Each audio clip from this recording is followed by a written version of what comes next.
Dictionary চালায়, এরাও হয়তো ইসলাম অর্থ শান্তি লিখেছেন, কিন্তু আমি এখানে একটা দুর্বিসন্ধ দেখতে পাই। ইসলাম অর্থ শান্তি, এরা কেন এই কথা বললো? এটা তো একটা ভুল অর্থ। ইসলাম অর্থ শান্তি না, সালাম অর্থ শান্তি। তাহলে তারা কেন ইসলাম অর্থ শান্তি লিখলো? এর পিছনে কারণ আছে। ইসলাম অর্থ শান্তি এই কথা বলে এই সমস্ত চক্রান্তকারীরা, ইসলাম বিদ্বেষীরা, নাস্তিকেরা, খ্রিস্টানরা, পশ্চিমারা জায়গায় জায়গায় মুসলমানদেরকে একটা জুজুর ভয় দেখায়।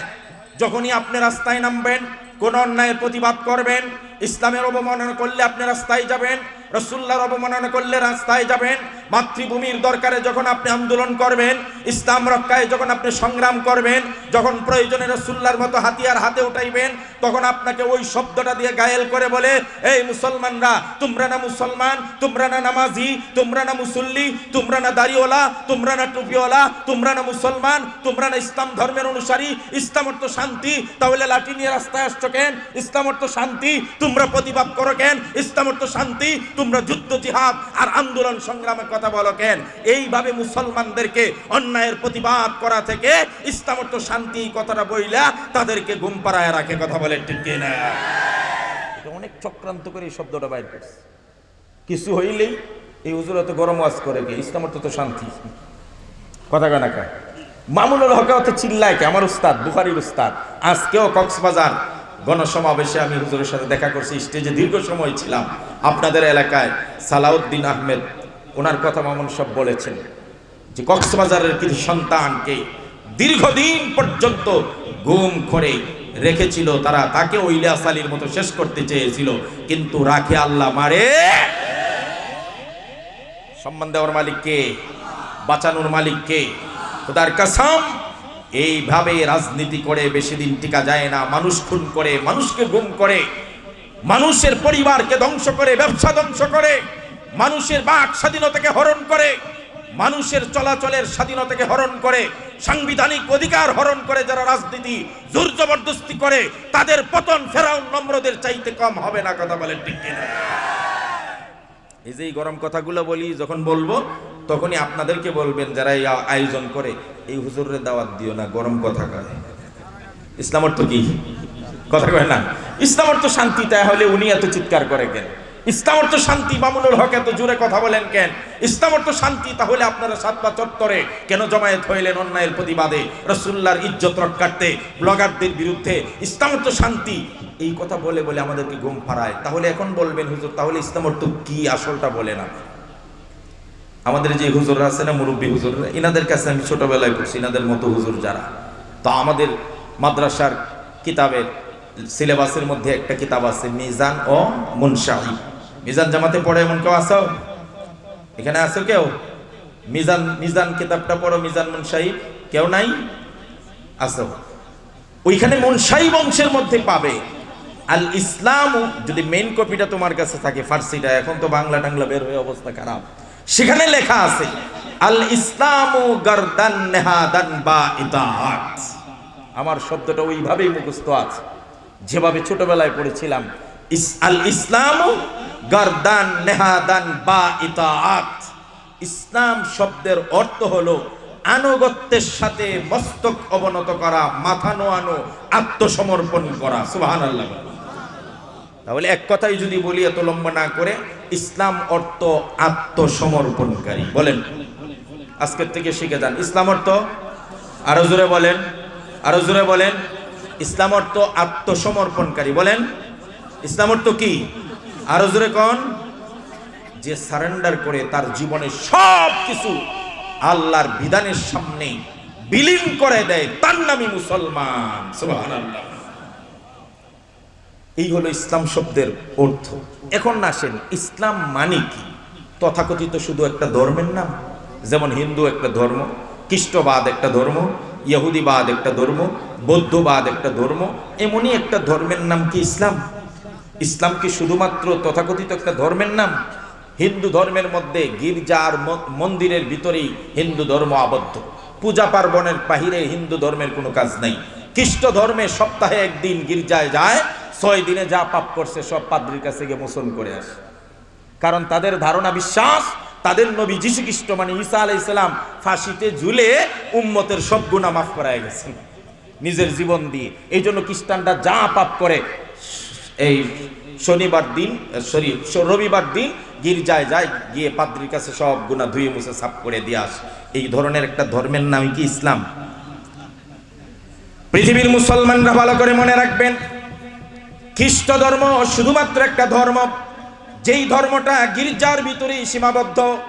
খ্রিস্ট ধর্মের মধ্যে বাজার কিভাবে চলবে এই নিয়ে কোনো আলোচনা নাই। খ্রিস্ট ধর্মের মধ্যে ব্যক্তি সারা জীবন কিভাবে চলবে এই নিয়ে কোনো সমাধান নাই।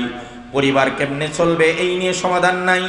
কিভাবে সমাজ ব্যবস্থা চলবে খ্রিস্ট ধর্মের মধ্যে কোনো আলোচনা নাই। খ্রিস্ট ধর্মের মধ্যে রাষ্ট্র কিভাবে চলবে এর কোনো ফর্মুলা খ্রিস্ট ধর্মে আজও পর্যন্ত দিতে পারে নাই। এই জন্য খ্রিস্টান রাষ্ট্রগুলো ধর্ম আর রাষ্ট্র আলাদা, কথা কোন ঠিক কিনা? আরে খ্রিস্টান রাজ্যগুলোর মধ্যে ধর্মীয় যিনি গুরু হন মানে আলেম হন মানে হুজুর হন, ধর্মের যিনি গুরু দায়িত্ব পালন করে সে রাষ্ট্রের সঙ্গে তার কোনো সম্পর্ক নাই। কারণ খ্রিস্ট ধর্মের মধ্যে রাষ্ট্র পরিচালনা নিয়ে কোনো বক্তব্য নাই। খ্রিস্ট ধর্মের মধ্যে সমাজ ব্যবস্থা কেমনে চলবে এই নিয়ে কোনো আলোচনা নাই। খ্রিস্ট ধর্মের মধ্যে ব্যবসা কেমনে করবেন এই নিয়ে কোনো আলোচনা নাই। সেম হিন্দু ধর্ম, সেম ইহুদি ধর্ম, সেম বৌদ্ধ ধর্মের মধ্যে শুধুমাত্র মন্দির কেন্দ্রিক ধর্ম, শুধুমাত্র গির্জা কেন্দ্রিক ধর্ম, শুধুমাত্র পাগোটা গুরুদ্বার অর্থাৎ ধর্মীয় প্রতিষ্ঠান আর উপাসনালয়ের ভিতরেই তাদের ধর্ম সীমাবদ্ধ। পশ্চিমারা যেমন তাদের ধর্মকে গির্জার ভিতরে আবদ্ধ করে রাখছে। গির্জায় যখন যাবেন তখনই আপনি খ্রিস্ট ধর্ম পালন করবেন। যখন আপনি বাজারে যাবেন খ্রিস্ট ধর্মের কোনো নিয়ম কানুন মানতে হবে না। যখন আপনি সংসদে যাবেন ধর্মের কোনো আইন কানুন নাই। যখন আপনি বাচ্চা লালন করবেন ধর্মের কোনো সমাধান নাই। যখন আপনি বিয়ের আয়োজন করবেন ধর্মের কোনো দোহাই নাই। এরাও এইভাবে নিজেদের ধর্মকে যেভাবে গির্জার ভিতরে আবদ্ধ করে রাখছে, তারা এখন মুসলমান ধর্মটাকেও মসজিদ আর মাদ্রাসার ভিতরে চার দেওয়ালের ভিতরে আবদ্ধ করে রাখতে চায়। কথা বলে ঠিক কিনা? এখন দেখে তারা যে আমাগো ধর্মের মধ্যে তো গির্জা কেন্দ্রিক ধর্ম, তাহলে ইসলাম ধর্মটা কেন সব জায়গায় সরবে? ইসলাম ধর্মেরও মসজিদের ভিতরে ঢুকিয়ে দাও। এই থিওরিটা, এই নলেজটা, এই চিন্তাধারাটা মুসলমান কিছু বুদ্ধিজীবী, তথাকথিত বুদ্ধিজীবীর ভিতরে ঢুকাই দিছে, কিছু রাজনীতির ভিতরে ঢুকাই দিছে, কিছু সমাজ ব্যবস্থার ভিতরে ঢুকিয়ে দিয়েছে, কিছু প্রফেসরের ভিতরে ঢুকাইছে, কিছু কবি সাহিত্যিকের ভিতরে ঢুকাইছে। এখন তারা কথায় কথায় বলে যারা মুসলমান, যারা ইসলাম পালন করবে মসজিদে, ইসলাম পালন করবে মাদ্রাসায়, এই ইসলামকে বাজারে আনার দরকার কি? এই ইসলামকে রাজনীতিতে আনার দরকার কি? এই জন্যই বলে ইসলামে কোনো রাজনীতি, কথা কয় না কেন? ইসলামে কি নাই? কারণ তারা ওই ধারণাটা পেয়েছে খ্রিস্টানরা ধর্মের নামে কোনো রাজনীতি নাই। আরে তারা রাজনীতি করবে কেমনে? তাদের ধর্মে রাজনীতি কোনো আলোচনাই, ব্যবসা নীতি নিয়ে কোনো আলোচনাই, সমাজনীতি নিয়ে কোনো আলোচনা নাই, বিবাহ কেন্দ্রিক কোনো আলোচনা নাই। কিন্তু ইসলাম হলো কমপ্লিট কোড অফ লাইফ। গোটা জীবনে মানুষের জন্ম থেকে মৃত্যু পর্যন্ত কিভাবে চলবে এর পুরা জীবন ব্যবস্থা দিয়ে আল্লাহ যেহেতু মানুষ বানাইছেন, আল্লাহ আপনারা সবাই স্বীকার করছেন, মানুষ চলবে আল্লাহর নিয়মে, আল্লাহর ক্যাটালগে, আল্লাহর নিয়ম নীতি দিয়া। আল্লাহ বলেন আমি ওই মানুষকে পরিচালনা করার জন্য যুগে যুগে সংবিধান দিয়েছি আসমানি কিতাব দিয়া। যেহেতু কিয়ামত পর্যন্ত আর নবী রাসূল আসবে না, আসমানি কিতাব আসবে না, সুতরাং আমাদের নবীর পর থেকে কিয়ামত পর্যন্ত আমার আবিষ্কৃত, আমার সৃষ্টিকৃত, আমার বানানো মানুষ কেমনে চলবে এর জন্য আমি একটা সংবিধান দিয়েছি। সেই সংবিধানের নাম হলো মহাগ্রন্থ আল কোরআন। মোবাইল চলবে কেমনে তার জন্য মোবাইলের স্রষ্টা আবিষ্কারকে ক্যাটালগ দেয়া দেয় প্যাকেটের ভিতরে ঢুকায়া। মেশিন চলবে কেমনে মেশিনের আবিষ্কারক বা কোম্পানি ক্যাটালগ দিয়ে দেয়। আল্লাহ বলেন মানুষ কেমনে চলবে আমিও তার চলার জন্য একটা ক্যাটালগ, একটা নিয়ম নীতি, একটা সংবিধান দিয়েছি। সেই সংবিধানের নাম মহাগ্রন্থ। আরো জোরে বলেন মহাগ্রন্থ। সুতরাং বুঝে থাকলে বলুন মানুষ চলবে কার নীতি দিয়ে? আর সেই নীতি আর সংবিধানের নাম মহাগ্রন্থ আল কোরআন। আপনি আমার সঙ্গে যুক্তিতে আসেন, এখন বুঝান আপনি কেন আমি আব্রাহাম লিঙ্কনের নীতিতে চলবো? এ কি আমাকে বানাইছে? আমার কথা বলে না কেন? আমাকে কি কার্ল মার্কস বানিয়েছে, লেনিন বানিয়েছে, মাও সেতুং বানিয়েছে? আমি কেন সমাজতন্ত্র দিয়ে দেশ নিজেকে চালাবো, রাষ্ট্র চালাবো, দেশ চালাবো, সমাজ চালাবো? আমি কেন ধর্মনিরপেক্ষ মতবাদে বিশ্বাসী হব, আমি কেন গণতন্ত্র দিয়ে চালাবো, আমি কেন সমাজতন্ত্র দিয়ে চালাবো, আমি কেন সোশ্যালিজম দিয়ে চালাবো? আমাকে মাও সেতুং বানাই নাই, আব্রাহাম লিঙ্কনে বানাই নাই, কার্ল মার্কস লেনিনে বানাই নাই, আমাকে ডক্টর কামাল হোসেনে বানাই নাই যে তার নীতি দিয়ে আমাকে চলতে হবে। আমাকে বানিয়েছেন আল্লাহ। আমি যতদিন দুনিয়াতে কথা বলবো, যতদিন সংসার করব, যতদিন রাজনীতি করব, সমাজনীতি করব, স্রষ্টার নীতি সংবিধান আল কোরআন দিয়ে চলবো। কথা বলে ঠিক কিনা?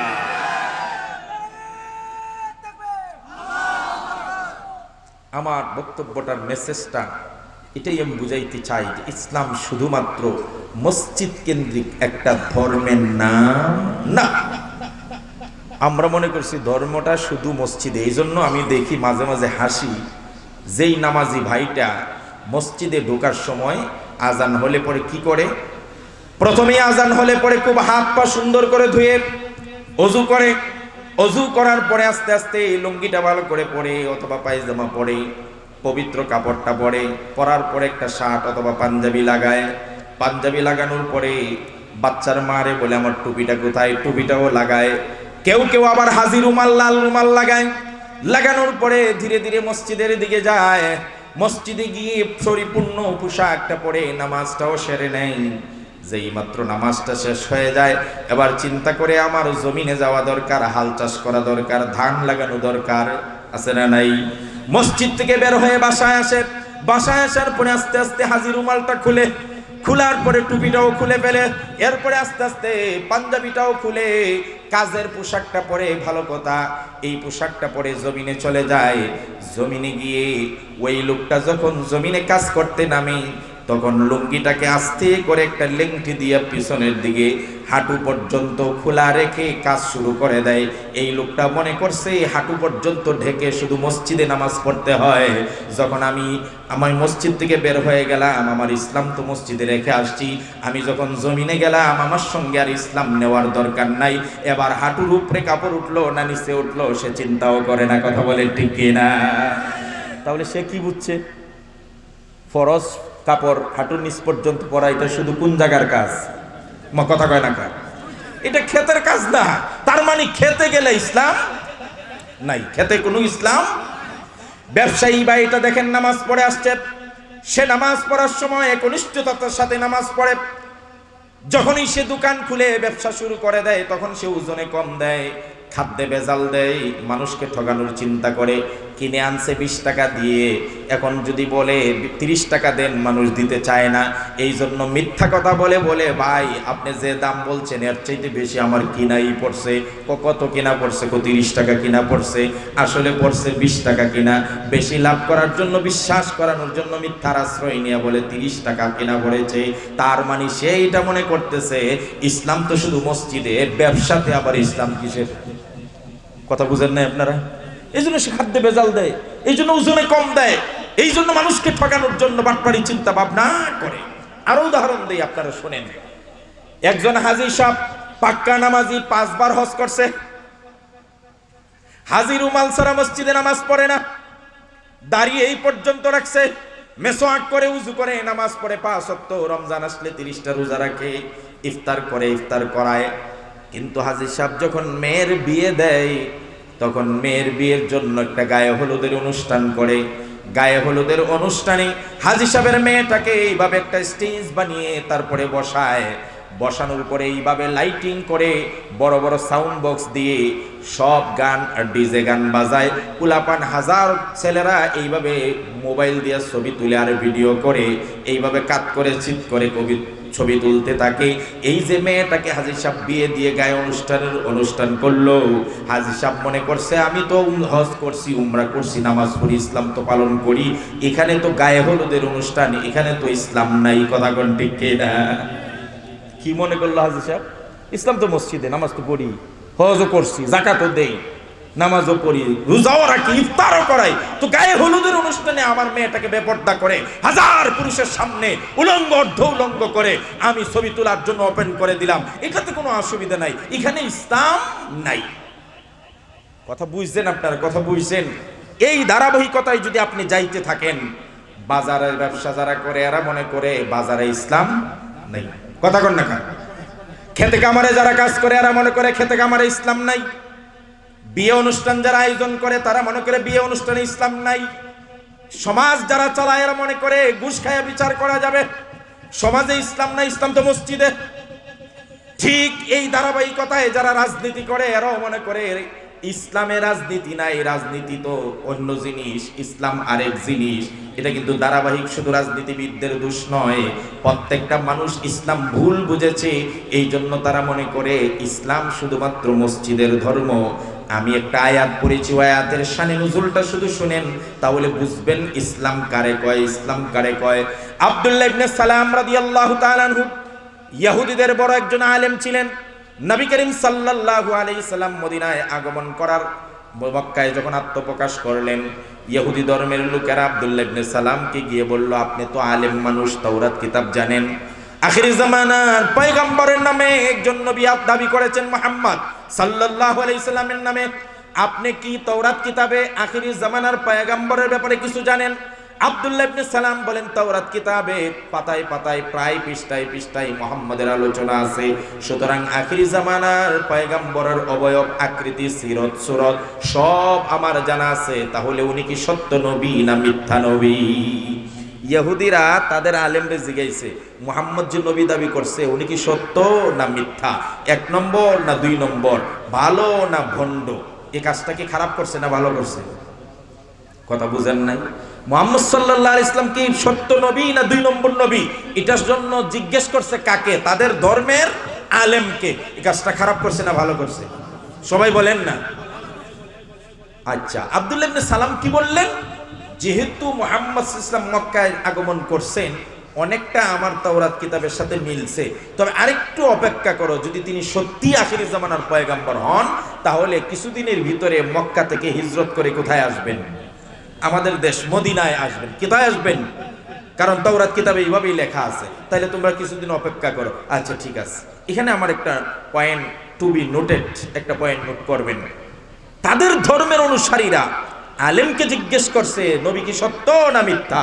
উনি যে আখির জামানার পয়গম্বর দাবি করলো, উনি কি 1 নম্বর না 2 নম্বর, ভালো না ভণ্ড?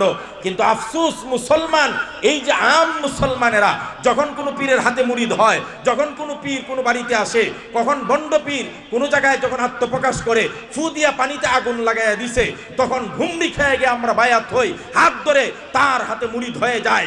এই ভণ্ড পীর কি আসলে 1 নম্বর না 2 নম্বর, সে সত্য না মিথ্যা, সে ভণ্ড না ভালো, এই কথাটা আমি যাচাই করতে পারি না। মিয়ারা আপনার মসজিদের ইমাম সাহেবকে, আপনার মহল্লার আলেমকে, মাদ্রাসার বড় হুজুরকে একবারের জন্য জিজ্ঞেস করে না, হুজুর আমি অমুক পীরের হাতে মুরিদ হইতে চাই, এই পীর সম্পর্কে আপনার অ্যানালাইসিস কি, আপনার অভিজ্ঞতা কি, ভালো না মন্দ, 1 নম্বর না 2 নম্বর? আমাদের এলাকায় একজন পীর দাবি করছে, উনি কি ভালো না মন্দ, উনার হাত ধরলে জান্নাতে যাব না জাহান্নামে যাব? গুনাহ করে একজন আলেমকে জিজ্ঞেস করে না। কপাল পুরারা যার কাছে মন চায় তার কাছে বায়াত হয়ে দুনিয়াও নষ্ট করে, আখিরাত নষ্ট করে। কথা বলে ঠিক কিনা? কারণ কিছু ভণ্ড বাইরিছে এখন মানুষের জানমাল নিয়ে মাল আত্মসাৎ করে, ইমান নষ্ট করে, কিন্তু গুনাহ করে কেউ জিজ্ঞেস করে নাই যে হুজুর আপনার কাছ থেকে পরামর্শ চাই, এই পীরটা ভালো না মন্দ, সে কি নামাজি না বেনামাজি, হারাম খায় না হালাল খায়, পর্দা করে না করে না, গান বাজনা হয় না হয় না, একটু বিবেক খাটাইলেন না? এই মিয়া, পীর যারে মন চায় তারে ধরে ফেলেন কেন? এত সস্তা কেন? আমরা যখন বাজারে যাই, এই মুরব্বীরা জবাব দিবেন, আপনি যখন বাজারে লাউ কিনতে যান, কি কিনতে যান? তখন গৃহস্থ বলে, নেন আমার লাউটা খুব ভালো, সাথে সাথে কিনে নিয়ে আসেন, বলা মাত্রই কিনে নিয়ে আসেন। কি করেন? যাচাই করেন। কেমনে করেন বলেন না? লাউ কেমনে টেস্ট করে এটা জানেন না? আমি তো আপনার ছেলের বয়সী মেয়ে, আমার চেয়ে তো আপনাদের অভিজ্ঞতা বেশি। লাউ কেমনে টেস্ট করে? এটা কষি নাকি পুক্তা হয়ে গেছে, ভালো না মন্দ, কেমনে টেস্ট করে কোন না? এটাই তো আমি জানতে চাই। নখ দাবায়া দেন, এর কথাটা বললে শরম কি? কি করেন?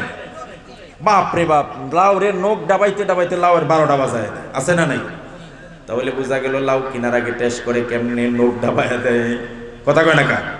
আপনি যখন দোকানে চাউল কিনতে যান, তখন আপনি টেস্ট করেন কিনা? কেমনে টেস্ট করেন? হ্যাঁ, কোন একজনে বলেন। একটা দাঁতের সিপাত ফেলাইয়া কট করে একটা কামড় দেন, যদি কড়কড়া হয় তাহলে নারী এটা শুকাইছে বলে, ওটা ভালো। কথা কন ঠিক কিনা? তাহলে চাউল কেনার আগে টেস্ট করে দাঁতের সিপার মধ্যে দাঁতের মাঝখানে ফেলিয়ে কট করে কামড় দিয়া, মাছ যখন কিনতে যান, এখন তো আর তাজা মাছ পাওয়া যায় না, বরফের মাছ হোক আর অথবা নর্মাল মরা মাছ হোক, যখন মাছ কিনতে যান তখন একটু টিপ দিয়া দেখেন মাছটা শক্ত না। কথা কয় না কা? দুনিয়ার মানুষ ধরা খাবেন আল্লাহর কাছে। লাউ কেনার সময় নখ ডাবাইয়া টেস্ট করেন ভালো না মন্দ। চাউল কেনার সময় আপনি দাঁতের মাঝখানে ফেলে দিয়ে চাপ দিয়ে দেখেন ভালো না মন্দ। মাছ কেনার সময় বুইরাঙ্গুল দিয়ে বৃদ্ধাঙ্গুল দিয়ে একটা টিপ দিয়ে দেখেন পচা নাকি ভালো। কিন্তু দুনিয়া আখিরাত যেই পীরের হাতে গোছায় দিলেন, সেই পীরটা ভালো কিনা একটু নখ ঢুকাইতে পারলেন না। কথা কয় না কা? একটু নখ ঢুকাইতে পারলেন না? একটু দাঁতের চিপা